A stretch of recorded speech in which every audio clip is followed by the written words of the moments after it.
ज्ञानाञ्जनशलाकया तिमिरोपशान्तये शान्तपावनमचिन्त्य वैभवं तं नरं वपुषि कुञ्जरं मुखे मन्महे किमपि तुन्दिलं महः शरणं करवाणि शर्मदं ते चरणं वाणि चराचरोपजीव्यं करुणामसृणैः कटाक्षपातैः कुरु मामम्ब कृतार्थसार्थवाहम्। शारदा शारदाम्भोजवदना वदनाम्बुजे सर्वदा सर्वदास्माकं सन्निधिः सन्निधिं क्रियात्। विमलपटी कमलकुटी पुस्तकरुद्राक्ष शस्तहस्तपुटी कामाक्षि पक्ष्मलाक्षी कलितविपञ्ची विभासि वैरिञ्ची वागर्थाविव सम्पृक्तौ वागर्थप्रतिपत्तये जगतः पितरौ वन्दे पार्वती परमेश्वरौ। गुरवे सर्वलोकानां भिषजे भवरोगिणां निधये सर्वविद्यानां दक्षिणामूर्तये नमः। नारायणसमारम्भां व्यासशङ्करमध्यमाम् अस्मदाचार्यपर्यन्तां वन्दे गुरुपरम्पराम्। शिव शिवेति शिवेति शिवेति वा भव भवेति भवेति भवेति वा हरा हरेति हरेति हरेति वा भजमनः शिवमेव निरन्तरम्। शिवाय गुरवे नमः शिवाय गुरवे नमः शिवाय गुरवे नमः श्रीमात्रे नमः श्रीमात्रे नमः श्रीमात्रे नमः। श्री विष्णुरूपाय नमः शिवाय श्री विष्णुरूपाय नमः शिवाय श्री विष्णुरूपाय नमः शिवाय।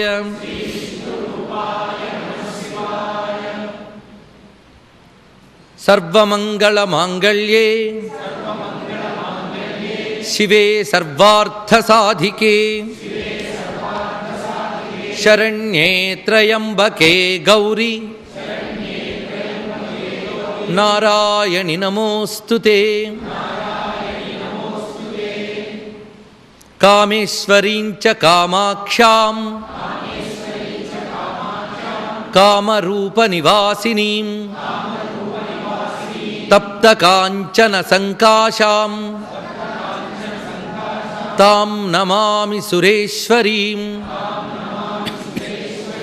नमो महद्भ्यो ऋषिभ्यो गुरुभ्यो नमः। ఆలయంలో మనల్ని అనుగ్రహిస్తున్న శ్రీ సాంబ సదాశివ పరబ్రహ్మమునకు నమస్సులు సమర్పణ చేసుకుంటూ గత 4 రోజులుగా మనం చెప్పుకున్న శక్తిపీఠ రహస్యాలు, శక్తిపీఠాలు ఎలా ఆవిర్భవించాయి అనే పౌరాణిక కథతో ప్రారంభించుకుని అందులో దాగినటువంటి మంత్ర అనగా ఉపాసనా సంకేతములు, కథాపరమైనటువంటి మర్మములు, తాత్విక సంకేతాలు కూడా చెప్పుకోవడం జరిగింది. అటుపై శక్తిపీఠముల సంఖ్య 108, 50, 18, 3.5 అనగా 4 వీటి యొక్క వివరణ, వివిధ పీఠములు చెప్పుకుంటూ 18 శక్తిపీఠాలు విస్తారంగా వివరిస్తూ హరిక్షేత్రే కామరూప దగ్గర కామాక్షాపీఠం యొక్క విశిష్టత ప్రస్తావన చేసుకుని ఆ తర్వాత అక్కడున్న దశమహావిద్యలు నిన్న విస్తారంగా దశమహావిద్యల యొక్క తత్వాన్ని చెప్పుకోవడం జరిగింది. కాళీ, తార, త్రిపుర సుందరి, చిన్నమస్త, బగళాముఖి, ధూమావతి, మాతంగి, భైరవి, కమలాత్మిక, భువనేశ్వరి అనే దశమహావిద్యలు. ఇవి ఉపనిషద్విద్యలతో ఎలాగ వీటికి సమన్వయం అవుతున్నది అనేది చెప్పుకుంటూ శక్తి ఎన్నో విధాలుగా వ్యక్తమవుతుంటుంది. శక్తిలో సౌమ్యత, ఉగ్రత, తీవ్రత, ప్రసన్నత, నాదము ఇత్యాది అనేక భావాలు ఉంటాయి. అన్ని భావములు ఆ పరాశక్తి రూపములే అని ఈ శక్తుల్లో ఆ ఉగ్ర సౌమ్య కళలు కూడా మనం దర్శిస్తూ ఉన్నాం. అంతేకాదు ఒక గొప్ప జలపాతం దుమికేటప్పుడు మహోగ్రంగా ఉంటుంది. అది కూడా చూడడం చాలా అందమే దూరం నుండి. దాని సౌందర్యం దానిది. అయితే అక్కడ అంత ఉగ్రంగా దుమికితేనే మైదాన భూములకు వెళ్ళేటప్పుడు సౌమ్యంగా ప్రవహిస్తుంది. ఒకే జలపాతంలో మనం ఉగ్రదశని చూస్తున్నాం, సౌమ్య దశని చూస్తున్నాం. రెండూ ఉండవలసినదే. అలాగైతే ఒక జలపాతంలో 2 దశలు చూసామో శక్తిపాతంలో కూడా అలా 2 దశలు మనం దర్శిస్తాం. అందుకే తీవ్ర ప్రసన్నాది రూపములన్నీ కూడా శక్తి యొక్క వివిధములైన వ్యక్తీకరణలు. వీటితోనే జగన్నిర్వహణ జరుగుతున్నది. అది దశమహావిద్యల తత్వం. అనేక కోణాల్లో నిన్న మనం చెప్పుకోవడం జరిగింది. దశమహావిద్యలు ఉన్నటువంటి చోటే కామాక్ష. అటు తర్వాత క్షేత్ర విశేషంలో మనం ప్రయాగే మాధవేశ్వరి ఇది చెప్పబడుతుంది. ప్రయాగంలో మాధవి ఈశ్వరి, మాధవీశ్వరి అంటే మాధవి అనబడే ఈశ్వరి. ఇక్కడ మాధవి అనేది అమ్మవారి పేరు. ఈ విషయం మనకి భాగవతంలో కూడా కృష్ణ పరమాత్మ దుర్గా నామములు చెప్తూ ఆ తల్లికున్న పేర్లలో వైష్ణవి, కుముద, చండిక, కృష్ణ, దుర్గా, మాధవి, కాత్యాయని అని చెప్తాడు. అక్కడ కూడా మాధవి నామం ఉన్నది. మాధవ, మాధవి రెండూ ఒకే అర్థములు. మాధవి శబ్దానికి వివిధమైన అర్థములు ఉన్నప్పటికీ కూడా ప్రధానమైన అర్థం మౌనా ధ్యానాత్ అవగమ్య అన్నారు. ఇక్కడ మౌనము చేత ధ్యానము చేత తెలియబడే శక్తి మాధవి. ఎప్పుడైనా భగవత్ శక్తి ఎలా తెలియబడుతుందంటే నాయమాత్మ ప్రవచనేన లభ్య. మౌనము ధ్యానము కావలసిందే. మౌనము అంటే నోరు మూసుకోవడం కాదు, మనస్సు యొక్క ప్రసన్నతను మౌనం అంటారు. ప్రసన్నమైన మనస్సు ఏకాగ్రత కలిగి ఉంటే దానికి మౌనం, ధ్యానం ఈ రెండు ఉన్నప్పుడే ఆ చిచ్చక్తి తెలియబడుతుంది. అలా మౌనము ధ్యానము ద్వారా తెలియబడేది మాధవి. ఇది ఒక అర్థం మనం గ్రహించవలసింది. అందుకు అక్కడ ఉన్నది మాధవీశ్వరి. కానీ మనం ప్రయాగ వెళితే సామాన్యమైన క్షేత్రం కాదు అది. ఎంత దివ్యక్షేత్రం అంటే మొట్టమొదట బ్రహ్మదేవుడు యాగం చేశాడు. ఇక్కడ ప్రథమ యాగం భూమి యందు చేసినవాడు బ్రహ్మదేవుడు. యజ్ఞం ఆయన చేశాడు. తర్వాత మిగిలిన వాళ్ళందరూ అనుసరించారు. అక్కడ బ్రహ్మలోకంలో ఆయన మనస్సు నుంచి వచ్చినటువంటి మానస సంభూతులైన మహర్షులందరినీ కూడగొట్టుకుని ప్రథమ యాగాన్ని, ప్రకృష్ట యాగాన్ని అక్కడ చేశాడు కనుక అది ప్రయాగ అయినది. అక్కడ అటుపై అది త్రివేణి సంగమ క్షేత్రంగా కూడా ప్రసిద్ధి చెంది మొట్టమొదటి యాగం జరిగింది. తర్వాత దివ్య నదులు వచ్చాయి. ఇక్కడ 3 నదులు కలిసిన చోటు సామాన్యమా? ప్రతివారు నిత్యం స్మరించుకోవాల్సిన పుణ్యనదులు 3: గంగా, యమున, సరస్వతులు. అదేవిధంగా అక్షయవటము అనబడేటువంటి వటవృక్షం నేటికి ఉన్నది. ఏనాటిదో అది. భారతదేశ చరిత్రకి కానీ ఆధ్యాత్మికతకి కానీ రెండిటికి కూడా ఆధారమైనటువంటి భాగమే ప్రయాగ. మనం ఇప్పుడు అలహాబాద్ అని అంటున్నాం. అటువంటి ఆ ప్రయాగ క్షేత్రంలో ఉంది మాధవేశ్వరి. కానీ అక్కడికి వెళ్ళి మాధవేశ్వరి ఎక్కడ అంటే ఆవిడ చూపించడు. అక్కడ అది పీఠ రూపంలోనే కనబడుతుంది. ఒక పెద్ద అరుగులా ఉంటుంది అక్కడ. అందుకే మనం చెప్పుకున్నాం పీఠం అనగా విగ్రహం కాదని ఎప్పటికప్పుడు చెప్పుకుంటున్నాం. ఇది అలాగే తెలుసుకోవాల్సింది. ఆ స్థలం పీఠం అంతే. విగ్రహం ఉండొచ్చు, ఉండకపోవచ్చు, అది వేరే విషయం. ఇప్పటికి అరుగులాగే కనబడుతుంది. దానికి వివిధ స్థలముల యందు ఆగి నమస్కారం చేస్తారు. ఒక్కొక్క చోట ఒక్కొక్క యంత్రం ఉంది అక్కడ. అదొక విశేషం. అక్కడ వారి వ్యవహారం లలిత అనే వ్యవహారం. ఇప్పటికీ కూడా లలిత అనే చెప్తారు. అక్కడ లలితాపీఠం అంటారు. అలోపి అని మరొక పేరున్నది.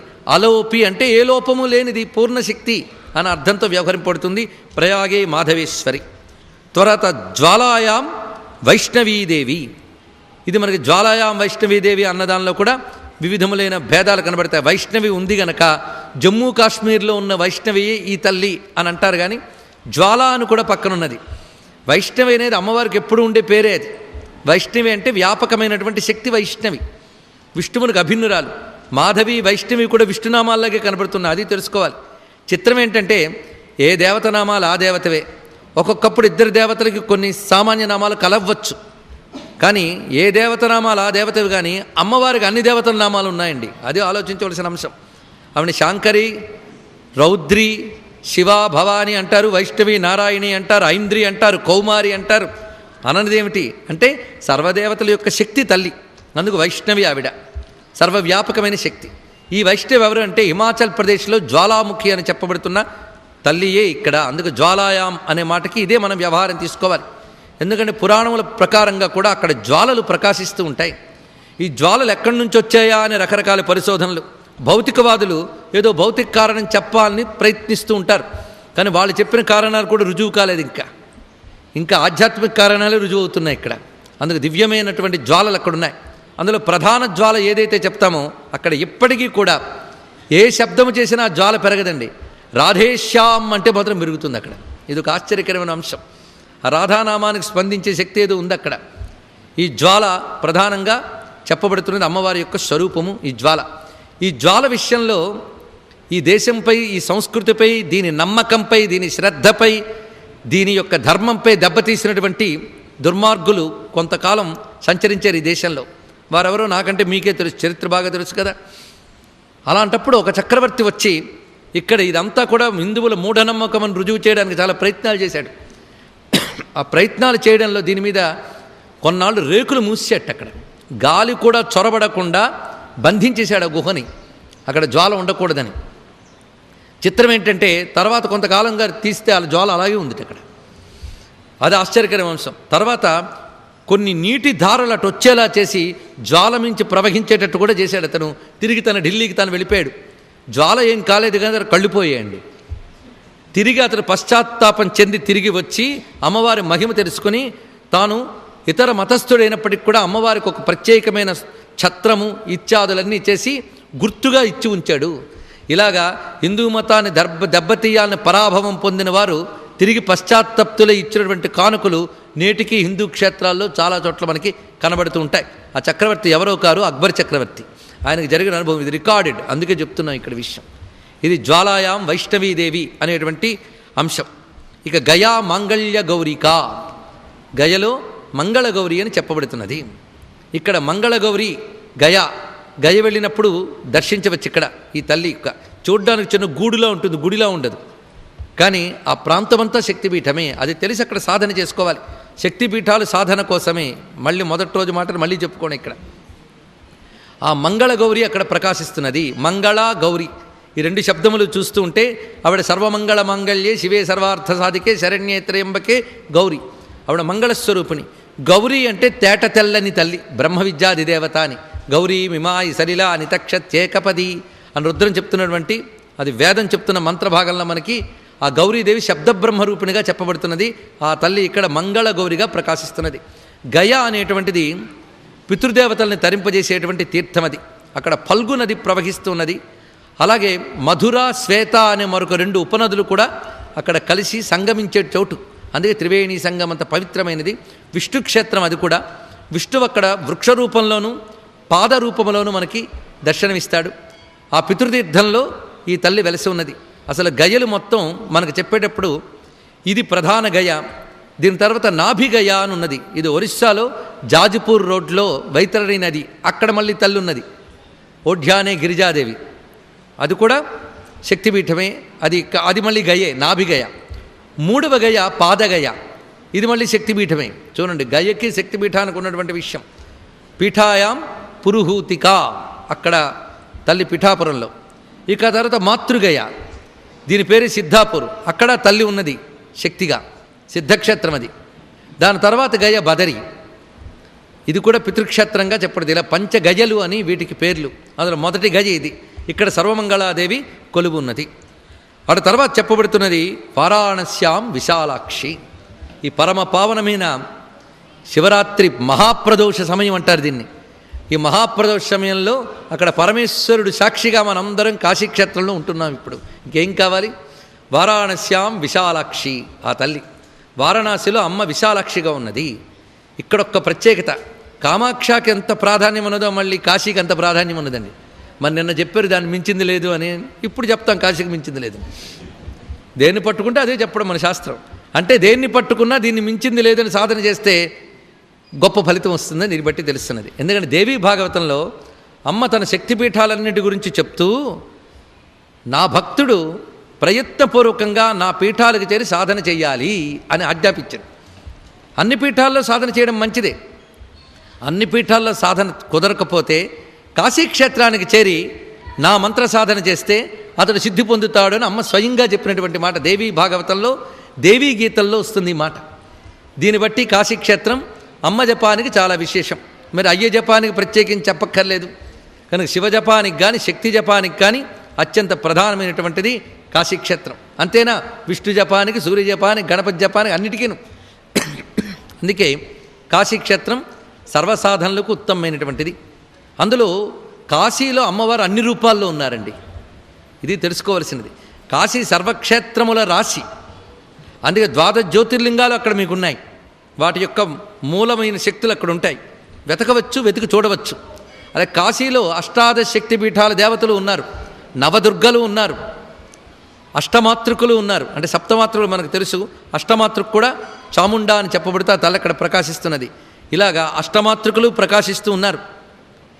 ఇంకా నవదుర్గలు ఉన్నారు, అష్టమాతృకులు ఉన్నారు, అష్టాదశ శక్తిపీఠాలు ఉన్నాయి, 64 కోటి యోగిని దేవతలు ఉన్నారు అక్కడ. వాటికి సంబంధించిన పేర్లు మనకు కనిపిస్తాయి. అది లేనిదేమిటి? అందుకే మన కాశీఖండంలో శివుడు సాక్షాత్ అమ్మవారితో మాట్లాడుతూ అష్టాదశ యోగ పీఠికాధిష్టాత్రి అని సంబోధిస్తాడు అన్నపూర్ణాదేవిని. అంటే ఇక్కడున్న అన్నపూర్ణ లేదా విశాలాక్షి అష్టాదశ పీఠికా అధిష్టాత్రిట, పైగా యోగ పీఠిక. అవి యోగ పీఠాలు. అష్టాదశ పీఠాల్లో అధిష్టానముగా ఉన్న విశాలాక్షి అని చెప్పడంలో అర్థం ఏంటంటే ఈ విశాలాక్షి మొత్తం అన్ని శక్తిపీఠాల సమూహమూర్తిగానే గమనించవచ్చు మనం ఇక్కడ. ఈ విశాలాక్షీదేవి యొక్క వృత్తాంతం చాలా విశేషం. అసలు విశాలాక్షి అన్నపూర్ణకు సంబంధించి చాలా పెద్ద కథే మనకు పురాణాల్లో కనబడుతున్నటువంటిది. మనం కామాక్షి కథ చెప్పినప్పుడు కూడా ఇంచుమించు చెప్పుకున్నాం. కానీ ఇక్కడ ప్రధానంగా విశాలాక్షి అన్నపూర్ణ అనే నామం గురించి ఆలోచిస్తేనే అద్భుతం. విశాలాక్షి అన్నపూర్ణ ఇద్దరు కాదు, మనకు ఆలయాలు అయితే 2 ఉన్నాయి, కానీ ఒక్కరే ఆవిడ. విశాలాక్షి అన్నపూర్ణ ఒక్క తల్లి. అన్నపూర్ణ అంటే అన్నం పెట్టే తల్లి. అన్నం పెట్టే తల్లికి ఉండవలసిన లక్షణం విశాలాక్షి అండి. ఎందుకంటే ఆవిడ ప్రపంచానికి అంతటికీ అన్నం పెడుతుంది. ప్రపంచం అంటే ఏ ప్రపంచం? భూప్రపంచమేనా? సమస్త విశ్వప్రపంచము. అందుకే స్వాహాశివై స్వాహాశివై దేవతలను తృప్తిపరిచేటప్పుడు స్వాహాసి, పితృదేవతను తృప్తిపరిచేటప్పుడు స్వధ. అందుకే స్వాహా స్వధా రూపిణిగా దేవతల్ని పితృదేవతల్ని కూడా కనిపెట్టుకుని అన్నం పెడుతున్నది ఆ తల్లి. మానవులకి సస్యాదుల రూపంలో పెడుతున్నది. అలా సర్వజీవులకు అన్నప్రదాయిని. అన్నమనగా ఐశ్వర్యం, ఐశ్వర్యాలు ఇస్తుంది. ఆ ఇచ్చేటప్పుడు ఏదో దయ పుట్టి ఇచ్చేయట్లేదండి. దయతో పాటు ఉండవలసింది ఏంటంటే గమనింపు. పిల్లాడి మీద దయ పెట్టిందని తల్లి మొత్తం అన్నం కుక్కి పెడుతుందా? వాడికి ఎంత అవసరం అంత పెడుతుంది. ఇవాళ డబ్బా నిండా బియ్యం ఉన్నదని మొత్తం వండి పెట్టేస్తుందండి. డబ్బా నిండా బియ్యం పెట్టినా రోజు కొలత చూసుకుని వాడికి ఎంత అవసరమో అంత పెడుతూ ఉంటుంది. అలాగే ప్రపంచంలో వారి వారి కర్మల్ని అనుసరించి ఎవడికి ఎప్పుడు ఎక్కడ ఎలా ఎంత మేరకు ఇవ్వాలనేది తెలుసుకుని ఇస్తుంది. తెలుసుకోవడం అంటే గమనించుకోవడం అని.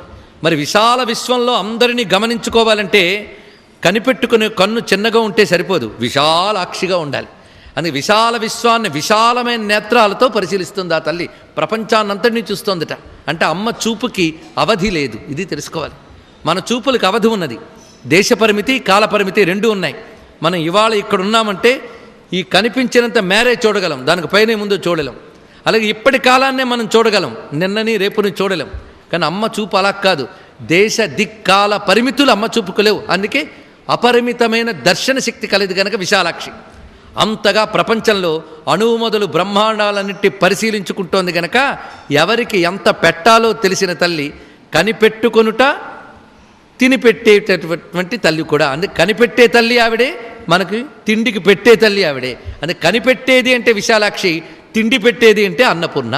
అందుకు విశాలాక్షి అన్నపూర్ణ నామములు 2 అంత గొప్పగా చెప్పబడుతున్నాయి. ఇది నిజానికి సమస్త దుర్గాస్వరూపుడండి. దేవీ భాగవతంలో ఈ తల్లి చరిత్ర చాలా విస్తారంగా ఉన్నది. ఎందుకంటే దుర్గముడు అనే రాక్షసుని సంహరించడానికి దేవతలందరూ ప్రార్థన చేస్తే అమ్మవారు సంపూర్ణమైన శక్తిగా ఆవిర్భవించారు. ఎప్పుడు అసుర సంహారం చేసేటప్పుడు అమ్మవారికి దుర్గా అని పేరు. కానీ ఆవిడ వస్తూనే ఏం చేసిందంటే అంతవరకు రాక్షసుడి బాధల వల్ల కరువుతో బాధపడుతున్నటువంటి లోకానికి ఆవిడ అమృత వృష్టి కురిపించింది. ఒక్కసారి అనంత నేత్రముల నుంచి కరుణామృత వృష్టి కురిపించింది. ఇదే అరుణాం కరుణాతరంగితాక్షి. ఆ అమృత వృష్టి కురిపించింది అనంత నేత్రముల నుంచి కనుక అనంతాక్షి అని పేరు పెట్టారట. తర్వాత వాళ్ళందరూ కూడా అమ్మ ఆకలేస్తోందమ్మా, ఈ రాక్షసుడి వల్ల కొన్ని ఏళ్ళై భూమిలో పంట అనేది లేదు అంటే అమ్మ దయతో తన శరీరం నుంచి శాకములను ఉత్పన్నం చేసిందిట. అందుకే అనంతాక్షి వెంటనే శాకంభరి అయిపోయిందిట. ఆడ తర్వాత ఆ తల్లి దుర్గముడనే రాక్షసుని సంహరించి దుర్గ అయిందిట. ఈ దుర్గముడిని సంహరించేటప్పుడు అమ్మ నుంచి అనేక శక్తులు వచ్చాయని ఒక వర్ణన ఉన్నది. కేవలం కథాదృష్టితో దాటేస్తారు అందరూ. అక్కడ దశమహావిద్యల పేర్లు ఉన్నాయండి, ఇది తెలుసుకోవాల్సింది. దశమహావిద్యలే కాదు, అందులో తులజాదేవి పేరుంది అక్కడ. మనం మొన్న చెప్పుకున్న 3.5 క్షేత్రములు, అందులో తులజాదేవి పేరు కూడా చెప్పారు అక్కడ. అంటే అనేక పీఠశక్తులు తల్లి శరీరం నుంచి వచ్చినట్టు చూపించారు. ఇప్పుడు కొంతమంది ఈ దశమహావిద్యలు శక్తిపీఠాలు ఎక్కడి నుంచి వచ్చాయంటే దుర్గముడితో అమ్మవారు యుద్ధం చేస్తున్నప్పుడు ఆమె శరీరం నుంచి వచ్చాయని రాశారు. కొందరేం రాశారు అంటే అమ్మవారు దక్షయజ్ఞ విధ్వంస సమయంలో వెళ్ళేటప్పుడు దశమహావిద్యలుగా వ్యక్తమైంది, యజ్ఞ విధ్వంసం అయిన తర్వాత శక్తిపీఠాలుగా వ్యక్తమైంది, రెండూ ఒకే సతీదేవి. ఇలా కొందరు రాశారు. ఏది నిజం? రెండూ నిజమే. ఎందుకంటే అమ్మవారు తన నుంచి రూపాలను ఏదో ఒక్క సమయంలోనే వ్యక్తం చేస్తుందా? సూర్యుడు ఏదో ఒక్కరోజే కిరణాలు చూపిస్తాడు తన నుంచి. అదేవిధంగా అమ్మవారు అనేక సమయాల్లో తన నుంచి తనలో ఉన్న శక్తిపీఠాలన్నీ చూపించారు. అందుకు అమ్మ ఒకసారి బయట పెట్టిందంటే అమ్మ ఖాళీ అయిపోయిందని అర్థం కాదు. ఎప్పుడైనా అమ్మ సమస్త శక్తిపీఠాల యొక్క సమూహ రూపమే. ఇది తెలుసుకోవాల్సినటువంటిది. అందుకే ఆ కథలో కూడా అమ్మ సమస్త శక్తిపీఠాల రూపంగానే చూపించారు. అక్కడ ఇప్పుడు అమ్మవారికి ఎన్ని పేర్లు వచ్చాయి చూడండి. అనంతాక్షి, శాకంభరి, దుర్గా, 4వది అనేక శక్తి రూపాలను వ్యక్తం చేసింది. 4 సమన్వయించుకుంటే అనంతాక్షి, శాకంభరే, విశాలాక్షి, అన్నపూర్ణ. ఆవిడే సర్వశక్తుల్ని తన నుంచి వ్యక్తం చేసింది అంటే ఆ విశాలాక్షి అన్నపూర్ణయే సర్వశక్తులకి సర్వశక్తి పీఠాలకి మూలకారిణి శక్తి. ఇది గ్రహించుకోవాల్సిన గొప్ప అంశం. పైగా సాధకుడు సాధన చేస్తూ ఉంటే ఇప్పుడు మనం ఎప్పుడైనా ఇప్పుడున్న స్థితిని ఆలోచిస్తాం, మన గతం గురించి ఆలోచించాం. అవునా లేదా? ఇప్పుడు బాగానే ఉన్నాం అనిపిస్తుంది, ఇప్పుడు మంచివాళ్ళం. గతంలో ఈ బతుకులోనే ఠికాణా లేదు, వెనకడి బతుకుల్లో ఏమిటో మనకు తెలియదు. కానీ జీవుడు అన్ని కర్మగతులు తెలిసిన తల్లి ఆవిడ విశాలాక్షి గమనించుకుంటుంది. అందుకు వాడి కర్మలకు అనుగుణంగా వాడు తట్టుకోగలిగే విధంగా అనుగ్రహిస్తుంది. కనుక మన సాధన మనం చేసుకుపోవడమే. నీ సాధన ఎంతటిదో అనేది విశాలాక్షిగా ఆవిడ గమనిస్తోంది. నీ సాధనకి ఫలమైన అన్నములన్నీ ఇచ్చే అన్నపూర్ణగా ప్రకాశిస్తున్నది. ఆవిడిచ్చే అసలు అన్నం ఏమిటాయి అంటే బ్రహ్మ విద్య. ఆ అన్నం పెడితే జ్ఞాన వైరాగ్యాలు రెండూ కలుగుతాయి. అందుకే జ్ఞాన వైరాగ్య సిద్ధ్యర్థం భిక్షాందేహి చ పార్వతి. ఈ తల్లి యొక్క నామములు విశాలాక్షి అన్నపూర్ణ నామములే ఒక మహామంత్రంగా చెప్పబడుతున్నది. అందుకే కామాక్షి, విశాలాక్షి, అక్షి పేర్లలో చెప్పబడుతున్నటువంటి గొప్ప విషయం. ఈ తల్లికి సంబంధించి అన్నపూర్ణ ఉపనిషత్తునకు ఉపనిషత్తు ఉందండి. ఆశ్చర్యకరం. ఈ ఉపనిషత్తు అంతా కూడాను ఈ తల్లి యొక్క బ్రహ్మ విద్యా స్వరూపాన్ని చూపిస్తుంది. అన్నపూర్ణ ఉపాసన చాలా ప్రత్యేకమైన ఉపాసన మనకు ఉన్నది. అన్నపూర్ణాం విశాలాక్షిం స్మయమాన ముఖాంబుజాం అని వర్ణించారు ఇక్కడ. అంటే అన్నపూర్ణ విశాలాక్షి రెండు కాదు అని మనకు ఉపనిషత్తు బట్టే తెలుస్తున్నది. అంతేకాదు సుబ్రహ్మణ్య స్వామి అగస్త్యుల వారికి అమ్మవారి గురించి చెప్తూ అన్నపూర్ణ విశాలాక్షి అనడి పేళ్ల అస్మదంబ అంటాడు ఇక్కడ. అస్మదంబ అంటే మా అమ్మ అన్నపూర్ణ విశాలాక్షి అనడి పేళ్లతో ఉంటుందని. ఈ తల్లి అలిగిన వ్యాసుడికి అన్నం పెట్టిందండి ముత్తైదు రూపంతో వచ్చి. వేద పురాణ శాస్త్ర పదవీ నదవీయసి అయిన పెద్ద ముత్తైదువ కాశికానగరహాటక పీఠ శిఖాధిరూఢ అయ్యాదిమ శక్తి అని అన్నపూర్ణమ్మ గురించి వర్ణించారు శ్రీనాథ మహాకవి. ఈ తల్లి కాశీక్షేత్రంలో ఆకలి అనేది లేకుండా అందరినీ కనిపెట్టుకుంటూ ఉంటుందట జగదంబ. అయితే విశాలాక్షి విశ్వనాథుల్ని ఎక్కడ ధ్యానించినా కనిపెట్టుకుంటారు. మనకిప్పుడు ఆ విశాలాక్షి విశ్వనాథులు ఇక్కడ తల్లి పేరు కూడా అన్నపూర్ణమ్మే కదమ్మా. అది ఇంకేమున్నది? అందుకే శివరాత్రి వరకు ఆగింది ఆ విశాలాక్షి. ముందు కామాక్షి అందరినీ పంపించి. కనుక విశాలాక్షి విశ్వనాథుల యొక్క తత్వాన్ని మనం ఇక్కడ తెలుసుకున్నాం. ఇంకొక అద్భుతమైన భావన చేశాడు ఒక భక్తుడు. ఏమిటంటే ఆయన ఎవడయ్యా అంటే విశ్వనాథుట్ట. విశ్వనాథుడు ఎక్కడుంటాడు? ఇది పెద్ద ప్రశ్న. ఎక్కడుంటాడు? విశ్వమంతా ఉంటాడు. కాశీలోన సాధారణంగా పాలించేవాడు క్యాపిటల్ సిటీలో కూర్చోవాలి. కానీ ఈయన క్యాపిటల్ సిటీలో కూర్చోట అందరిలో కూర్చుంటాడు. అంతా ఉండి ఇలాంటి రాజు ఎక్కడ దొరుకుతాడండి? అంతటా వ్యాపించి పోయి పాలించేవట. అందుకే విశ్వేశ్వరుడు విశ్వరూపుడు ఒక్కడే. విశ్వరూపం విరూపాక్షం అని చదువుతున్నామా లేదా? ఆ విశ్వరూపం విరూపాక్షం అది ఇక్కడ తెలుసుకోవచ్చు. అందుకు ఊర్ధ్వరేతం విరూపాక్షం విశ్వరూపాయవై నమో నమః. అక్కడ ఊర్ధ్వరేతస్కుడు విరూపాక్షుడు ఆయన శివుడు, విశ్వరూపాయవై నమో నమః. ఇప్పుడు ఆయన విశ్వేశ్వరుడా విశ్వరూపుడా? ఇప్పుడు ఒక విత్తనం చెట్టు అయ్యిందండి. ఎక్కడికి పోయింది ఆ విత్తనం? చెట్టుగా వ్యక్తమైంది. కనుక మూలమైన విశ్వేశ్వరుడే విశ్వమంతా వ్యాపించున్నాడు. మరి ఎంతున్నాడు ఆ విశ్వేశ్వరుడు? విశ్వమంతా ఆయనే. మరి అంత తన భర్త అంత అయినప్పుడు ఆయన చూడాలంటే ఆవిడ కళ్ళు కూడా అంత చేసిందిటండి. కనుక తన స్వామిని చూడడానికి అంతంత కళ్ళు వేసుకు చూసింది కనుక ఆవిడ పేరు విశాలాక్షిట. ఎంత బాగున్నదో. అందుకు విశాలాక్షి అన్నపూర్ణం. ఈ తల్లి గురించి మనం అనేక రకాల భావనలు చేస్తున్నాం. ఈ తల్లిని ఎలా భావించాలో మంత్రం వర్ణిస్తోంది. ఇక్కడ నేను వర్ణిస్తున్నాను మీరు అనుకోవద్దు దయచేసి. మనందరం కలిసి ధ్యానిస్తున్నాం అనుకుందాం. అక్కడ ధ్యాయే దేవీం విశాలాక్షిం తప్త జాంబూనద ప్రభాం అంటే కరగబెడుతున్న బంగారంలా మెరిసిపోతుందట ఈ తల్లి. ద్విభుజాం అంబికాం చండీం ఖడ్గ కర్పరధారిణిం కత్తి డాలు పట్టుకుని 2 చేతులతో ఉందట ఈ తల్లి. నానాలంకార శుభగాం అనేక అలంకారములుతున్నది. రక్తాంబరధరాం శుభాం ఎర్రని వస్త్రం ధరించున్నది. సదా షోడశవర్షీయాం ప్రసన్నాస్యాం త్రిలోచనాం 3 కళ్ళతో 16 ఏళ్ల ప్రాయంట. ఈ 16 ఏళ్ల ప్రాయం ఎప్పుడు ఉంటుంది ఆవిడికి, అందుకే నిత్య యవ్వన అని అన్నారు కదా, అందుకే నిత్య యవ్వనగా ఉన్నది. ప్రసన్నాస్యాం ప్రసన్నమైన వదనం. ముండమాలాధరీం ముండమాల అంటే కపాలమాల ధరించి ఉన్నది. రమ్యాం పీనోన్నత పయోధరాం శివోపరి మహాదేవీం శివుడిపై కూర్చుందుట. అంటే ఇంచుమించు మహాకాళీ లక్షణము శ్రీ త్రిపుర సుందరి లక్షణము 2 కనబడుతున్నాయి. శివుడిపై కూర్చోవడం శివుడిపై నించోవడం అంటే ఏంటో నిన్ననే చెప్పుకున్నాం మనం. ఇది స్వారీ చేయడం కాదు, వాళ్ళ మీద అధికారం చూపించడం కాదయ్యా, శివుని అధిష్ఠించిన శక్తి అని చెప్పడం. ఇది ఎలాంటిది అంటే వెలుగు జ్యోతిలో కూర్చున్నట్టు, ఇంకా చెప్పాలి అంటే అంత వెలుగు జ్యోతిని అధిష్ఠించినట్టుగా అంత శక్తి శివుడిని అధిష్ఠించింది. అందుకే శివోపరి మహాదేవీం జటాముకుటమండితాం అదుగుటి చూడండి, జటాముకుటం ధరించి ఉన్నది, ప్రసన్నంగా ఉన్న జటాముకుటం ఎక్కడొచ్చినా జ్ఞానరూపం అని అర్థం. అందుకే వీళ్ళలో ఒకవైపు కాళీతత్వము, ఒకవైపు జ్ఞానతత్వము అన్నీ, ఇంకోవైపు కామాక్షి తత్వము. ముండమాలాధారిణి అంటే గాళీతత్వం, శివుడిపై కూర్చున్నది అంటే త్రిపుర సుందరి తత్వం. మరొక వైపు ఆ తల్లి జటాముకుటధారిణి అన్నప్పుడు జ్ఞానస్వరూపంగా చూపిస్తున్నారు. శత్రుక్షయకరీం దేవీం విశాలాక్షిదేవి శత్రునాశిని, ఎందుకంటే దుర్గమాసుర సంహారం చేసింది ఆవిడ అనంతాక్షిగా వచ్చి. సాధకాభీష్టదాయికాం ఈవిడే సాధకుల అభీష్టాన్ని ఇస్తుంది. ఇప్పుడు ఆవిడ రూపం మారుతుంది, మళ్ళీ అన్నపూర్ణ అయిందిగా. ఆవిడ యుద్ధానికి వెళ్ళినప్పుడు కత్తిడాలు పట్టుకుందండి, అన్నం పెట్టేటప్పుడు అన్నం పాత్ర గరిట పట్టుకుంది, అంతే, వస్తువు మారింది ఆవిడే. అందుకే శత్రుక్షయికరిగా విశాలాక్షిగా ఉంది, దుర్గమాసుర సంహారం చేసింది కనుక.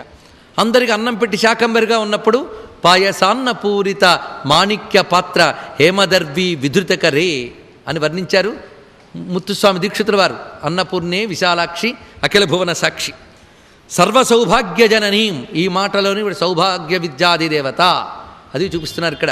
సర్వసౌభాగ్యజనని మహాసంపత్ప్రదాం స్మరేత్, ఇవిడికి మరొక లక్షణం మహాసంపత్ప్రద.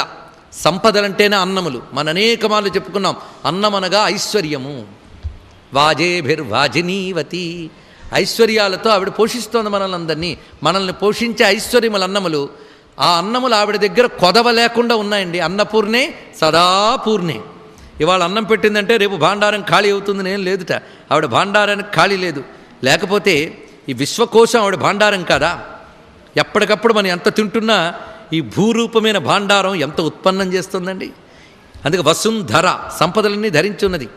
అందుకే అన్నపూర్ణ అయినటువంటి తల్లి సదాపూర్ణే అఖండములైన ఐశ్వర్యములను ప్రదానం చేస్తోంది కనుక మహాసంపత్ప్రదాం. ఇక్కడ దేవతా స్వరూపాన్ని, స్వభావాన్ని, ప్రయోజనాన్ని అన్నిటినీ చూపిస్తున్నారు ఇక్కడ ఇలాంటి తల్లి. అయితే శివుడు చెప్తున్నాడు, నాకు విశాలాక్షిని ఎవరైతే ఆశ్రయిస్తారో వాళ్ళు విశ్రాంతిని పొందుతారన్నాడు. చాలా గొప్ప మాట అండి. విశ్రాంతి అంటే ఏమిటో కాదు, అంతర్యామి అలసితి సొలసితి ఇంతట నీ శరణిదే జొచ్చితి అన్నాడు ఎవరు? హనుమాచార్యులు వారు. మనం ఎప్పుడైనా అన్నామా? మనం ఇంతవరకు అలసిపోలేదు, ఇంకా ఆడడానికి రెడీగా ఉన్నాం కనుకనే మళ్ళీ కొత్త తొడుగులు తొడిగి మళ్ళీ పంపిస్తున్నాడు ఆడుకోవడానికి ప్లేగ్రౌండ్లోకి. ఇంకా చాలయ్యా ఈ ఆట అంటే ఆయన ఒళ్ళోకి తీసుకుని ఎప్పుడో విశ్రాంతి ఇచ్చేవట. విశ్రాంతి అంటే మోక్షమే విశ్రాంతి, ఇది తెలుసుకోవాల్సింది. జనన మరణ రూపమైన ఈ సంసార ప్రవాహంతో అలిసిపోయానని ఎప్పుడైనా అనిపిస్తే అటువంటి వాడు మాత్రమే మోక్షాన్ని అడుగుతాడండి. అడిగిన వాళ్ళందరికీ మోక్షం ఇవ్వడానికి ఎవరికి అర్హత ఉంటుంది, ఎవరికి శక్తి ఉంటుంది? పరమాత్మకే. ఆయనే ఇవ్వగలడు ఆ శక్తిని. అందుకే ఇక్కడ చెప్తున్నాడు, విశాలాక్ష్యా మహాసౌధే మమ విశ్రామ భూమిక. ఇది కాశీక్షేత్ర మహాత్మ్యం చెప్తూ శివుడు చెప్తున్నాడు, నేను విశ్వపాలన చేస్తూ ఎప్పుడైనా రిలాక్స్ అవ్వాలనుకుంటే విశాలాక్షి భవనానికి వెళ్తానని చెప్పాడు. ఇక్కడ తిండి తినాలంటే అన్నపూర్ణ భవనానికి, విశ్రాంతి తీసుకోవాలంటే విశాలాక్షి భవనానికి. మళ్ళీ ఇద్దరు కారండి ఒకటే చెప్పాలి. ఆవిడే వంటగదిలో వడ్డించేటప్పుడు అన్నపూర్ణ, అదే తెలుసుకోవాల్సింది. అదే నా విశ్రామ భూమిక. అందుకే తత్ర సంస్కృతి ఖిన్నానాం విశ్రామం శ్రాణయామ్యహం, గొప్ప మాట చెప్పాడు.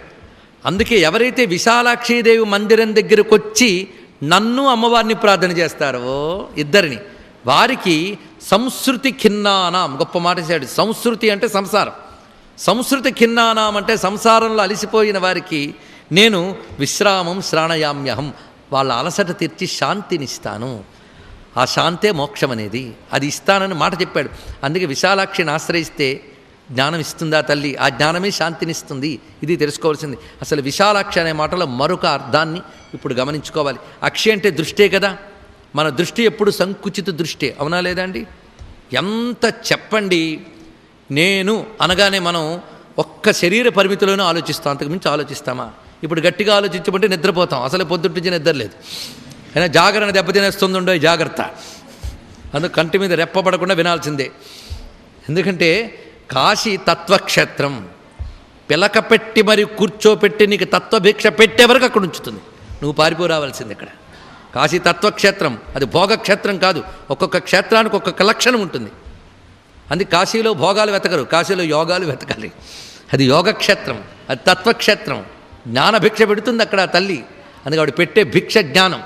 నీకు జ్ఞానభిక్ష పెట్టాలంటే ముందు విశాలాక్షి నీకు విశాలాక్షిని ఇవ్వాలట. ఇది చూడండి ఇక్కడ.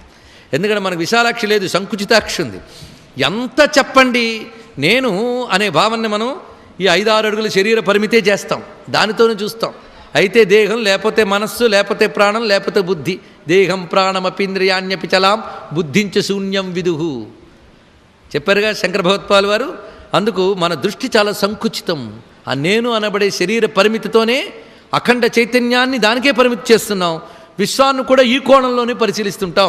నా దేహ జ్ఞానం ఏదో అదే విశ్వం అనుకుంటాం, దేహాతీతమైనటువంటి ఈశ్వర జ్ఞానం తెలుసుకోం. అందుకు నీకున్న ఈ సంకుచితమైనటువంటి అజ్ఞానాన్ని తొలగించి విశాలమైన బ్రహ్మజ్ఞానాన్ని, సత్యం జ్ఞానమనంతం బ్రహ్మ, అనంతం అంటే విశాలమేగా, అనంతం ఎవరు? బ్రహ్మ. కనుక అనంతం అంటే విశాలం, అనంత బ్రహ్మ జ్ఞానమే విశాలాక్షి. విశాలాక్షి అనగా బ్రహ్మజ్ఞాన స్వరూపిణి. ఇది తెలిసింది కదా. మరి బ్రహ్మజ్ఞాన స్వరూపిణి దగ్గరికి వెళ్ళి తిండి పెట్టమంటే ఏం పెడుతుందండి? అందుకే తిండి పెట్టేటప్పుడే కొంచెం వివేకంతో అడగమన్నాడు. అన్నపూర్ణే సదాపూర్ణే శంకర ప్రాణవల్లభే. అది ఎప్పుడైనా ఈ శ్లోకం చదివినప్పుడు ఇది కావాలనిపించింది ఎవరికైనా? బుద్ధి విశాలమవుతున్న కొద్దీ వైరాగ్యం పెరుగుతుందండి. ఇది తెలుసుకోవాలి ఇక్కడ. మన బుద్ధి సంకుచితమవుతున్న కొద్దీ అనురాగము బంధము పెరిగిపోతాయి, రాగద్వేషాలు పెరుగుతాయి. బుద్ధి విశాలమవుతున్న కొద్దీ వైరాగ్యం కలుగుతుంది. అందుకే జ్ఞాన వైరాగ్య సిద్ధ్యర్థం భిక్షాన్ దేహి చ పార్వతి. ఎప్పుడైతే ఆ విశాలాక్షి వల్ల నీకు జ్ఞానం లభించిందో, అంటే జ్ఞాన దృష్టి లభించిందో, ఆ జ్ఞానానుభవం అన్నపూర్ణమ్మగా విడిస్తుంది. అప్పుడు నీకు ఆ పరమేశ్వరుడు గోచరమవుతాడు, విశ్వనాథుడు కనిపిస్తాడు. అందుకే విశాలాక్షిని ఆశ్రయిస్తేనే విశ్వనాథుడు కారుణ్యమున ఆయనే డిక్లేర్ చేశాడు. ఇంకేం చెప్తాం? అందుకే ఆ విశాలాక్షిదేవి యొక్క వైశిష్ట్యాన్ని ఇలా చూపిస్తున్నాడు. లేకపోతే కాశీ మీద అలిగిన వ్యాసుడిపై విశ్వనాథుడు కోపం రావాలి. మధ్యలో ఈ తల్లి అడ్డుపెట్టి అన్నం పెట్టి పంపించేసింది, కాపాడింది వ్యాసుడిని, అవునా లేదా? ఇది ఆ తల్లి యొక్క కారుణ్యం. ఇలా మన అమ్మవారి యొక్క విషయం గమనించుతూ ఈ విశాలాక్షికి సంబంధించిన మరొక విశేషం ఏంటంటే, సరిగ్గా కాశీలో మన స్నానఘట్టాల దగ్గర నుంచి వెళుతుంటే లలితా ఘాట్ అని కనబడుతుంది. ఈ లలితా ఘాటు, చౌషష్ఠి ఘాటు ఇవన్నీ కూడా శాక్తేయ భూమికండి. కాశీని కోణంతో చూస్తే చాలా ఆశ్చర్యం. అందులో ఒక్కొక్క చోట ఒక్కొక్క రకమైన శక్తి భూమికలు కనిపిస్తాయి మనకి. అక్కడే చౌషష్ఠి ఘాట్లో మీకు చతుష్ఠి యోగిని దేవి ఉంది. కాళీతారా దేవాలయాలు కూడా మీకు కనిపిస్తాయి కాశీలో, పరిశీలించండి. అది కూడా కామాక్ష వలనే దశమహావిద్యలకి చోటు కాశీ. అందుకే 2 కకారాలు గొప్పవే, కామాక్ష కాశీ. ఇంకో కకారం ఉంది కాంచి, దక్షిణాపదం. 3 కకారాలకి ఒక స్థానం ఉన్నది. ఇక్కడ విశేషం ఏంటంటే ఈ లలితాఘాట్ తర్వాత మీర్ ఘాట్ అని మరొకటి వస్తుంది మనకి. ఆ లలితాఘాట్కి మీర్ ఘాట్కి మధ్యలో ఉన్న గంగకి విశాల గంగా అని పేరు. మన దృష్టిలో గంగంతా ఒకటే, కానీ కేదార్ ఘాట్ దగ్గర ఉన్నటువంటి గంగకి అమృత మణికర్ణిక అని పేరు. అలాగే మణికర్ణికా ఘాట్ దగ్గర ఉన్న గంగకి మణికర్ణిక అని పేరు.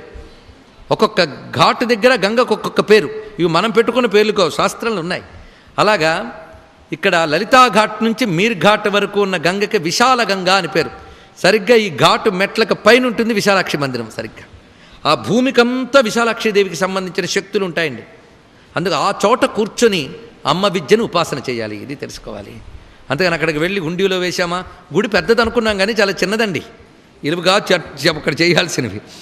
అక్కడ సూక్ష్మమైన మందిరం కనబడాలంటే సాధన చేయాలి. ఇది విశాలాక్షిదేవి యొక్క విశేషం. అందుకే వారాణస్యాం విశాలాక్షి చిట్ట చివరి 18వ పీఠం. కశ్మీరేతు సరస్వతి. కశ్మీరే దీనికి కాశ్మీరం అని లోక వ్యవహారాలు అంటాం, తప్పేం లేదు. అసలు పేరు కశ్మీరం. అక్కడెవరు? సరస్వతి. ఇవిడికే శారదాదేవి. అందుకే నమస్తే శారదాదేవి కశ్మీర పురవాసిని త్వామహం ప్రార్థయే నిత్యం విద్యాదానంచ దేహిమే. ఇది సరస్వతి రహస్యోపనిషత్తు అనే దాంట్లో శ్లోకం అండి. ఉపనిషత్తులు ఎందే కాశ్మీర పురవాసిని అని చెప్పబడింది అంటే అక్కడ కశ్మీరం ఏది? అది దివ్య భూమికల్లో కశ్మీరం ఉంది మన శరీరంలో. దానికి ఇక్కడ కా అనే శబ్దమే శిరస్సును చెప్తుంది. ఇక్కడ శిరస్థానంలో ఉన్నటువంటి రకరకాల భూమికలు, జ్ఞానేంద్రియ స్థానంలో, అందులో ఒక చోట అది. అందుకే భారతదేశానికి శిరస్సు కశ్మీరం, మన శరీరం శిరస్సు కూడా కశ్మీరమే. అందుకే ఎప్పుడైనా శిరస్సు జ్ఞానప్రధాన క్షేత్రమే. అందుకే అంతే కదండి, తలకాయ కదా జ్ఞానానికి ఆధారం. అందుకే భారతదేశానికి తలకాయ అయిన కశ్మీరమే జ్ఞానరూపేణ సరస్వతీదేవికి ఆధారం. ఇది ఆలోచించాలి. అంతేకాదు మహానుభావులైన ఆదిశంకర భగవత్పాదుల వారు వెళ్ళేటప్పటికీ అక్కడ సరస్వతి పీఠం ఉంది, సర్వజ్ఞ పీఠం. చిత్రం ఏంటంటే ఎవరెవరు మహాపండితులు వచ్చి గెలుస్తారో వాళ్ళు ఏ దిక్కు నుంచి వచ్చారో ఆ ద్వారములు తెరిచేవారట. ఎప్పుడు దక్షిణ ద్వారం తెరవబడలే, మూసే ఉంది. శంకర భగవత్పాదుల ద్వారా తెరవబడిందండి మహానుభావుడు వల్ల.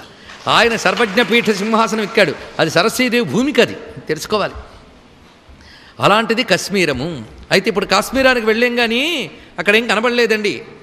కూడదు, కనబడుతుంది. అమ్మను ప్రార్థించాలి. ఆ భూముల్లో తప్పకుండా తల్లుంది. అయితే కశ్మీరం అనగానే జమ్మూ కాశ్మీర్ మొత్తం తీసుకోవాలి. ఇక్కడ ఎన్నెన్ని శక్తిపీఠాలు ఉన్నాయో అన్ని శాస్త్రముల్లో వర్ణించారు. ఇవన్నీ శారదా పీఠానికి ఉపపీఠాలు. ఒక్కొక్క పీఠానికి ఉపపీఠాలు ఉంటాయి, అదొకటి తెలుసుకోవాలి. తత్సమీపంలో ఉన్న శక్తి ఆలయాలు ప్రధాన పీఠానికి ఉపపీఠాలుగా చెప్పబడుతుంది. ఉదాహరణకి విశాలాక్షిదేవికి సమీపంలో వారణాసి, అక్కడ కొంత దూరంలో ఉత్తర సారనాథ్, దక్షిణ సారనాథ్, ఈ రెండు ఉపశక్తి పీఠాలండి. ఉపశక్తి పీఠాలు అవి, చాలామందికి తెలియదు. విశాలాక్షి ప్రధాన పీఠం, ఇవి ఉపశక్తి పీఠాలు. వారణాసి కూడా విశాలాక్షీదేవి యొక్క వక్షస్థలము నుంచి ప్రవహించిన స్తన్యధారలు అని అంటారు అక్కడ వారణాసిని. ఒక రమ్యమైన భావం ఇవన్నీ కూడా. అందుకే అన్నపూర్ణమ్మ అన్నప్పుడు మాతృమూర్తి యొక్క మనకిచ్చే అన్నమంతా వక్షస్థలం నుంచి స్రవిస్తున్న అమృతమేగా. అందుకే అన్నపూర్ణ క్షేత్ర మండలంలో ఈ సంకేతాలు ఒక్కొక్కటి ఆశ్చర్యం కలుగుతాయి. అలాగే ఇక్కడ కూడా కశ్మీరం అనగానే ఆ ప్రాంతంలో ఉన్న జమ్మూ కాశ్మీర్లో ఉన్నటువంటి శక్తిపీఠాలన్నీ మనం పరిగణనలోకి తీసుకోవాలి. అందులోనే మనకి వైష్ణవీదేవి ఉంది కదా. అసలు దీనికి మరొక పేరున్నది కాశ్మీరానికి, శైవీముఖమిహోచ్యతే అని తంత్రశాస్త్రంలోని వాక్యం ఇప్పుడు చెప్పినటువంటిది. అంత విశేషమైన ఇది రుద్రయామన తంత్రంలోని వాక్యం ఇప్పుడు చెప్పింది. శైవీముఖము అని పేరుట కాశ్మీరానికి. చూడండి ఎంత గొప్ప మాట. అంటే శైవీముఖం అంటే శివజ్ఞానానికి ముఖము. అందుకే కాశ్మీర శైవ సిద్ధాంతం మనకు అద్భుతమైన శైవ సిద్ధాంతం ఉన్నదండి. దానిలో అనేక మంది యోగులు ఉన్నారు. ఇప్పటికి కూడా కొంతమంది పాశ్చాత్యులు కాశ్మీర శైవ సిద్ధాంతానికి ప్రభావితులయ్యారు. ఇందులో శివజ్ఞానం అంతా కేవలం జ్ఞాన విషయమే, ఇందులో కర్మాంగం ఉండదు, కేవలం జ్ఞానము విచారణ. దీని ప్రత్యభిజ్ఞా సిద్ధాంతము, స్పందశాస్త్రము ఇలాంటి పేర్లతో ఉన్నది. ఎంత చెప్పుకోవడం ఏంటంటే అంత చరిత్ర జ్ఞానము కలిగిన కాశ్మీరం 100కి 100 పాళ్ళు అనాదిగా భారతదేశానికి. ఇప్పుడు మనది అవునా కాదా అనే పరిస్థితుల్లో మనం ఉన్నాం. కాశ్మీరం నిజానికి మన తల, మన శరీరంలో తల తీసేస్తే ఎంత బాధపడాలో కాశ్మీరం లేని భారతదేశాన్ని ఊహిస్తే అంత బాధపడాలండి. కానీ తల విలువ తెలియని తలలేని వాళ్ళు నాయకులుగా రావడం వల్ల మనకు తలనొప్పి వచ్చి పడింది. ఇప్పుడు నిజంగా తలనొప్పి ఉందా లేదా భారతదేశానికి? నిరంతర హెడ్ఏక్ అని చెప్పి హెడ్ తీసేడుగా హెడ్ని బాగు చేసుకోవాలి మనం. ఇక్కడ ఏం లేదు, పాలకుల బుద్ధిలో మార్పులు వస్తే, వీళ్ళలో పాప చింతన పోతే, భారతీయత తిరిగి మేల్కొంటే కాశ్మీరు నుంచి కన్యాకుమారి వరకు అమ్మవారే రక్షిస్తారు. ఇప్పుడు ఇక్కడ ప్రార్థన చేద్దాం. ఈ మహాశివరాత్రి నాడు శివుడు ఏది కోరితే అది ఇవ్వడానికి సిద్ధంగా ఉంటాడు. అందులో విశాలాక్షమ్మని దగ్గర పెట్టు అడిగితే ఇచ్చి తీరుతాడు ఆయన. ఇవాళ అడుగుదాం మనం, అమ్మా కాశ్మీరం నుంచి కన్యాకుమారి అంతా కూడా నీ పీఠమే. అందుకు భారతదేశం అంతా సనాతన హైందవ శక్తి పీఠములు. ఈ శక్తి పీఠములు భారతదేశం సంపూర్ణ క్షేమంగా సనాతన హైందవ ధర్మంతో వర్ధిల్లాలి అని ప్రార్థన చేసుకుందాం ఈ కీలక తరుణంలో. మన అమ్మవారిని అదే ఏం చేయాలో పాలుపోని పరిస్థితుల్లో మనం ఉన్నాం. నేతల అవినీతి ప్రజలకు కూడా అలవాటు చేశాక అవినీతి పరులైన ప్రజలు అవినీతి నేతల్ని ఎంచుకుంటారన్న నమ్మకం నేతలకు ఏర్పడిపోయిన పరిస్థితుల్లో మనం ఉన్నాం కనుక, అమ్మా మా బుద్ధులు ఎలాగో నీతి తప్పే, ఇప్పుడు నువ్వు కలగజేసుకుని మా బుద్ధుల్ని బాగు చేయమ్మా, మా భారతదేశాన్ని బాగు చేయని అడగాలండి ఇప్పుడు అమ్మవారిని. అందుకే శక్తిపీఠ రహస్యాల ప్రవచన యజ్ఞానికి పూర్ణాహుతి సమయంలో అమ్మవారిని మనం అడుగుతున్నది నా భారతదేశ హైందవ ధర్మాన్ని, హైందవ ధర్మంతో పచ్చగా ఉండే భారతదేశాన్ని కాపాడమని అడగాలి మనం ఇక్కడ. ఇప్పుడు కాశ్మీరం అనగానే అమ్మవారి పీఠం అని కనిపిస్తూనే ఉన్నది. మరి కన్యాకుమారిట ఆఖరిది. కన్యాకుమారి ఏదండి? శక్తిపీఠం. సుచీంద్రం శక్తిపీఠం. సుచీంద్రం దగ్గర అమ్మవారి కన్యా. అక్కడ పరమేశ్వరుని కోసం తపస్సు చేసింది ఆ తల్లి. చిదగ్గిని కుండంలోంచి ఉద్భవించిన తల్లి తపస్సు చేసింది. అంటే కామాక్షీదేవి తపోభూమి అది. ఇక్కడ అక్కడ తపస్వరూపిణి. అందుకే ఆవిడ జపాలు పట్టు కూర్చుంటుందండి. ఆవిడ కన్యాకుమారి. కన్యా అన్నాక మన కుమారి ఏంటండి? అగ్గినిప్పులాగా. కుమారి అంటే కుత్సితాన్ మారయతీతి కుమారి, అంతేగాని బాల అని మాత్రమే ఇక్కడ అర్థం కాదు. కుత్సితాన్ మారయతీతి కుమారి, కుత్సితుల్ని సంహరిస్తుందిట. అసుర సంహారం చేసే తల్లి కుమారి. అది కౌమారి శక్తి. ఆవిడ కన్యాకుమారి. పరమేశ్వరుడికి తపస్సు చేస్తుంటుందంటే తపస్వరూపిణి ఈవిడ. తామగ్నివర్ణాం తపసాజ్వలంతి, ఆ రూపంతో ప్రకాశిస్తున్నటువంటి తల్లి. ఈవిడ దృష్టి పరమేశ్వరుని యందే నిలిపి ఉంచుంటుంటుంది ఎప్పుడు కూడా. అందుకే కన్యాకుమారి. ఈ పేరు ఎవడైనా మార్చగలడండి? అది. ఇప్పుడు భారతదేశంలో కొన్ని పేర్లు ఆలోచించండి మీరు. త్రిపుర గొప్ప శక్తిపీఠం అండి. త్రిపుర సుందరీదేవి పీఠం అది. చాలామందికి తెలియదు, అది వెతికితే కనిపిస్తుంది. అరుణాచల్ ప్రదేశ్ అంటాం, అక్కడ అరుణ అనబడే అమ్మవారి యొక్క చోటు అది. చండీఘర్, ఎవరి ఘర్? చండీఘర్ ఆవిడదే. ఇలా వెతుకుతూ ఉంటే శ్రీశైలం పేరు ఎవరు మార్చగలరు?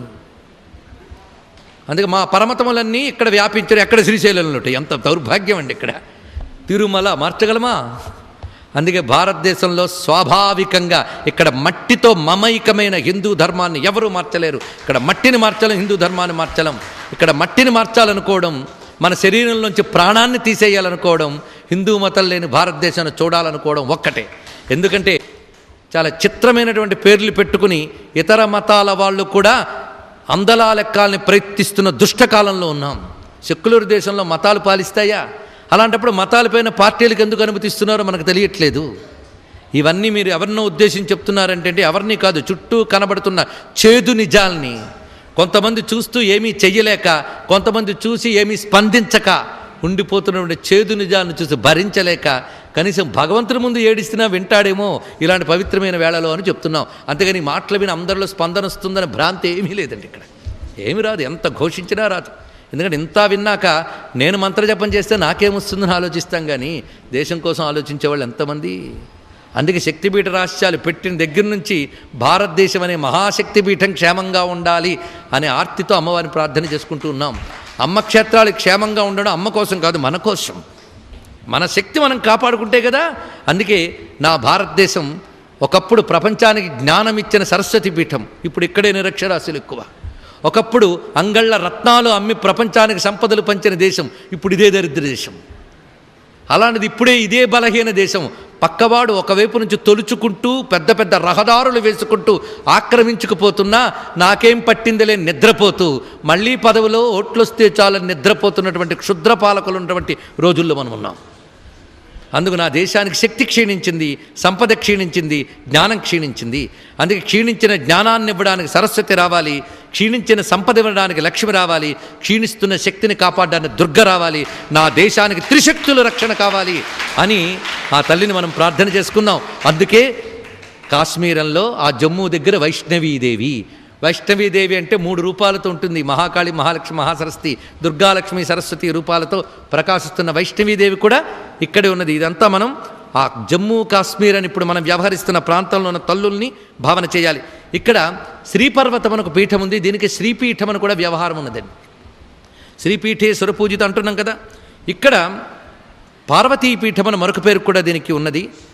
ఇక్కడ అమ్మవారి పేరు మహామాయ అని చెప్పబడుతున్నది. త్రిసంధ్యేశ్వరుడు అనే పేరుతో ఇక్కడ భైరవుడు ఉంటాడట. ప్రతి శక్తిపీఠంలో ఒక భైరవుడు ఉంటాడని మనం ముందే చెప్పుకున్నాం. ఇక్కడ త్రిసంధ్యేశ్వరుడు. మరొక చోట శ్రీ సుందరి అని అమ్మవారు ఉన్నారు ఇక్కడే. ఈ మొత్తం ఈ కాశ్మీర్ ప్రాంతాల్లో అక్కడ భైరవుడు సుందరానందనాథుడు. ఇవంతా కూడా మనకి అమ్మవారి విద్యా సంప్రదాయములు వ్యాపించినటువంటి చోట్లవి. అయితే శారదా సరస్వతి అనేదే ఇప్పటికక్కడ శారిక అనే పేరుతో వ్యవహారంలో ఉన్నది. పరిశీలించాలి. ఎందుకంటే అస్మద్ గురుదేవులు శ్రీ శ్రీ మహాదేవానందనాథుల వారు ఒకప్పుడు కాశ్మీరానికి వెళ్ళినప్పుడు ఈ కాశ్మీర శైవ సిద్ధాంతానికి చెందిన ఒక చివరి యోగి ఆయన కలుసుకున్నారు. ఆయన స్వయంగా అక్కడ ఉన్నటువంటి కాశ్మీర శైవ విజ్ఞానాన్ని కొన్ని గ్రంథాలుగా ఇస్తే గురువుల దయ వల్ల అవి పరిశీలించి ఆ స్పృహతో మాట్లాడుతున్న మాటలవి. తర్వాత కొందరు విదేశీ విజ్ఞానులు కూడా ఆ గ్రంథాలను తీసుకుని ఇటీవల కాలంలో ఇంగ్లీష్లో చాలా పుస్తకాలు వచ్చాయి. ఆసక్తి ఉన్నవారు కాశ్మీర శైవానికి సంబంధించిన విజ్ఞానాన్ని పరిశీలించండి. ఆ ప్రత్యభిజ్ఞ అనే సిద్ధాంతాన్ని తీసుకుంటే కాళిదాసు మహాకవి అర్థమవుతాడు. ప్రత్యభిజ్ఞాయతే అర్థమవుతుంది. ఇన్ని విశేషములు ఇక్కడ మనకి కనబడుతున్నాయి. అందుకు కాశ్మీర శైవ సిద్ధాంతం ఒకప్పుడు భారతదేశంలో మొత్తం దర్శన శాస్త్రాలన్నింటినీ ప్రభావితం చేసినటువంటి ఒక వేదాంత శాస్త్రం అది. ఇంత విశేషమైన జ్ఞానం అక్కడుంది. ఇందులో విజ్ఞాన భైరవ తంత్రము మొదలైనటువంటి అద్భుత విషయాలు గోచరిస్తాయి. అందుకే జ్ఞానభూమి అనే భావనతో శారిక అంటే పక్షుల్లో సుఖ శారిక ఇవి చెప్పబడతాయి. సుఖ అంటే చిలుక, శ్యామలాదేవికి శారికా శ్యామల సుఖశ్యామల ఇలాంటి మంత్రాలు ఉన్నాయి. గోరువంక శారిక అంటే, సుఖ అంటే చిలుక, శారిక అంటే గోరువంక. చిలక గోరువంక పలుకులకు అధిష్టాన దేవతలు. సరస్వతి అంటే వాగ్దేవిగా, అందుకే శారిక అంటే పలుకుల తల్లి. అనేక మంది కాశ్మీర్లో ఇప్పటికీ భారతీయ సంప్రదాయమైన మిగులుంటే శారిక పేరున్న వాళ్ళు ఇప్పుడు కనబడతారు. అందుకే హైందవ ధర్మం క్షీణిస్తే భారతదేశానికి ఎంత ప్రమాదం అంటే, అక్కడ హిందువుల సంఖ్య తగ్గుతూ ఇతరులు ఆక్రమించి దురాక్రమణలు చేసిన తర్వాత ఒక్క క్షణం కూడా శాంతి లేని చోటు అయిపోయిందని అందరికీ తెలుసు. అందుకే హిందూ ధర్మం ఎక్కడ తగ్గిపోతుందో అక్కడ దేశానికి క్షేమం దెబ్బతింటుంది, శాంతి దెబ్బతింటుంది. అందుకే హిందూ మత క్షేమంగా ఉండడం మతం కోసం కాదు, దేశం కోసం. గుర్తుపెట్టుకోండి. ఇక్కడ ఆ స్పృహ హిందువులకు ఇప్పుడు కలగాలి. ఎందుకంటే ఇతర మతాలు తగ్గడానికో మన మతం పెరగడానికో కాదు, దేశం బతికి బట్ట కట్టడం కోసం హిందూ మతం అభివృద్ధి చెందాలి. ఈ కోణంతో మనం పరిశీలిద్దాం. అమ్మవారు మనకు స్పందించే శక్తినిమ్మని ప్రార్థన చేసుకుందాం. అందుకు కశ్మీరేతు సరస్వతి అని చెప్తూ ఈ శారదాదేవి యొక్క వైశిష్ట్యం ఇంత గొప్పగా చెప్పబడుతున్నది కాశ్మీరంలో. ఇలాగ మనం 18 శక్తిపీఠాలు పూర్తి చేసుకున్నాం. 18 చెప్పానండి అంటే ఒప్పుకుంటామా? మధ్యలో మాహూర్యంకి వెళ్ళాం, తులజాదేవి దగ్గరికి వెళ్ళాం, అదేవిధంగా సప్తశృంగి అనే మరో పీఠానికి వెళ్ళాం, ఉపపీఠాల స్మరణ చేశాం. ఇప్పుడు మనం 50 పీఠ రూపిణి దగ్గరికి వెళ్ళాలి. అయ్యా ఉన్న తక్కువ సమయం 50 ఎత్తుకుంటారంటే ఎత్తుకుందాం, తప్పేముంది. 50 శక్తిపీఠాలు ఎక్కడున్నాయంటే 50లో ఈ 18 అక్కడున్నవే. ఇంకా 50 శక్తిపీఠాలకి పేర్లు ఉన్నాయి. 108 శక్తిపీఠాల పేర్లు ఉన్నాయి పురాణాల్లో. కొన్ని పేర్లు ఇప్పుడు ఏ పేరుతో ఉన్నాయో చెప్పలేం. కొంచెం పరిశీలిస్తే చెప్పవచ్చు. ఎందుకంటే పర్వత పంక్తుల్లో మనకి హిమవత్ పర్వతం మొదలుకొని మలయ పర్వతం వరకు, మధ్యలో సహ్యాద్రి, వింధ్యాద్రి మొదలైన పర్వతములు, శ్రీశైలం ఇది కూడా మహాపర్వతమే, దాని పేరే శ్రీయాద్రి. ఆ పర్వతము, అహోబలము, ఈ పర్వత శ్రేణుల్లో, సముద్ర తీరాల్లో, నదీ తీరాల్లో, పుణ్యక్షేత్రాల్లో శక్తిపీఠాలు పుంఖానుపుంఖాలుగా ఉన్నాయి. లెక్కలేనన్ని కొన్ని కోట్లు ఉన్నాయి. అయినా 50 ఎందుకు చెప్పాం, 18 ఎందుకు చెప్పాం, ఇన్ని వివరాలు చెప్పుకున్నాం. ఇంతవరకు మనం చెప్పుకున్నది శరీరంలో శక్తిపీఠాలు ఉంది అని ఒక భావం చెప్పుకున్నాం, బయట దేశంలో ఉన్న శక్తిపీఠాల గురించి చెప్పుకున్నాం. ఇక నేపాల్లో కూడా గుహేశ్వరి అని శక్తిపీఠం ఉన్నది. దాన్ని ఆధారం చేసుకుని ఉపశక్తిపీఠాలు చాలా ఉన్నాయి నేపాల్లో. ఇంకా మనది కాదు అని మనం ప్రస్తుతం విదేశాలుగా భావిస్తున్నటువంటి కంబోడియా, బాలి మొదలైన చోట్ల కూడా శక్తిపీఠాలు ఉన్నాయి. ఎప్పుడైతే మనది కాదంటామో ఇతరులు ఆక్రమించుకుంటారో మిగల్చరండి. కనీసం మానవతా ధర్మంతోనైనా ఒకప్పటి చరిత్ర కాపాడుకుందామని కూడా మిగల్చరు.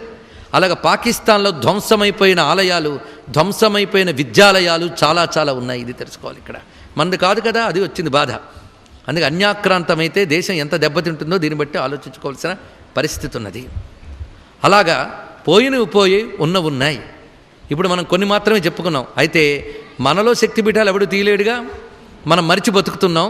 ఇప్పుడు మనలో శక్తిపీఠాలను ఆవిష్కరించుకొని పనిచేయాలి. 50 పీఠ రూపిణి. ఇప్పుడు 50 శక్తిపీఠాలు. 50 శక్తిపీఠాలు అన్నప్పుడు మనలో ఉన్న ప్రాణశక్తి, బయట ఉన్న విశ్వశక్తి, అక్షరశక్తి మూడవది. ఎందుకంటే కనిపించే ప్రపంచం రెండే, దృశ్యం, శబ్దం. దృశ్యానికి శబ్దానికి ఒకదానికొకటి అనుబంధం ఉంది, ఒప్పుకుని తీరాలి. శబ్దం అంటే నాదమంతా శబ్ద జగత్తు, దృశ్య జగత్తు, ఈ రెండే ఉంటాయి. దీన్నే నామరూప జగత్తు అని అంటున్నాం. కనుక పరమాత్మ ఒకడున్నాడు, ఆయన నామరూపరహితుడు. ఆయన నుంచి వచ్చిన ప్రపంచమంతా రెండే, నామరూపాత్మకం, మరొకటి లేదు. అందుకే ఇప్పటి వరకు విశ్వము, రూపము చెప్పుకున్నాం. ఇందులోనే ప్రాణము మొదలైనవన్నీ వచ్చేస్తాయి. ఇక నామ జగత్తు, నాదం. ఈ నాదం ఉన్నదే అటు ప్రాణానికి ఇటు రూపానికి లంకే. అందుకే నాదం పలకాలంటే ప్రాణం ద్వారానే, శ్వాస ద్వారానే కదా. అసలు నాదం యొక్క ఉనికి ప్రాణం ద్వారానే తెలియబడుతుంది మనకి. ఇక్కడ ప్రాణం ద్వారానే రూపం నిలుస్తుంది. అందుకే నాదము, ప్రాణము, రూపము. ఈ ప్రాణం అనేది నామరూపాలకి సంధి కుదురుతుంది. అందుకే మనం నామశక్తిని ఉపాసన చేస్తే ప్రాణశక్తి బలపడుతుంది. అందుకే ఏదైనా నామం చేసుకోరో బాగుపడతారని ఎందుకు చెప్తున్నారంటే, నామం నుంచి ఉత్పన్నమయ్యే నాదశక్తి వల్ల ప్రాణశక్తి స్పందించి శరీరం కాపాడబడుతుంది. ఇది నామానికి రూపానికి ప్రాణము ద్వారా వచ్చేటటువంటి భగవచ్ఛక్తి విశేషం అండి. అందుకే మన శక్తిపీఠాలని నామ జగత్తు, ప్రాణ జగత్తు, రూప జగత్తు అని 3 విధాలుగా చెప్పుకున్నాం. రూప జగత్తులో మనం బయట చూస్తున్నటువంటి భూమి శరీరం అయితే, లోపల ప్రాణమంతా కూడా శక్తిపీఠములే. 108 అంటే మనలో పాదం మొదలుకొని ప్రాణశక్తి 108 అంగుళాలు ఉంటుందని మొన్న చెప్పాం, నిన్న ఆవృతం చేశాం. అది గుర్తు తెచ్చుకుంటే చాలు. ఇప్పుడు 50 శక్తిపీఠాలు మనలోనే ఉన్నాయన్నారు. కుండలిని శక్తి అని ఒకటి ఉన్నది మనకి.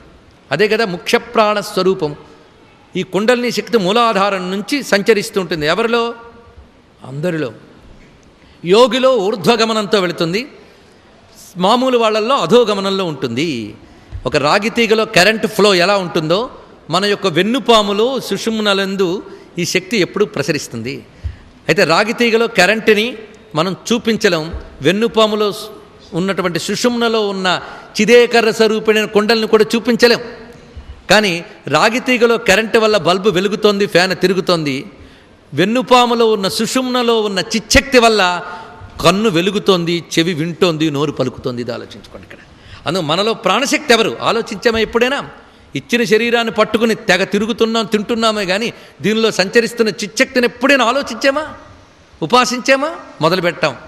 ఇప్పుడు మొదలు పెడితే మనకి మొత్తం శక్తిపీఠాలని చూడవచ్చు.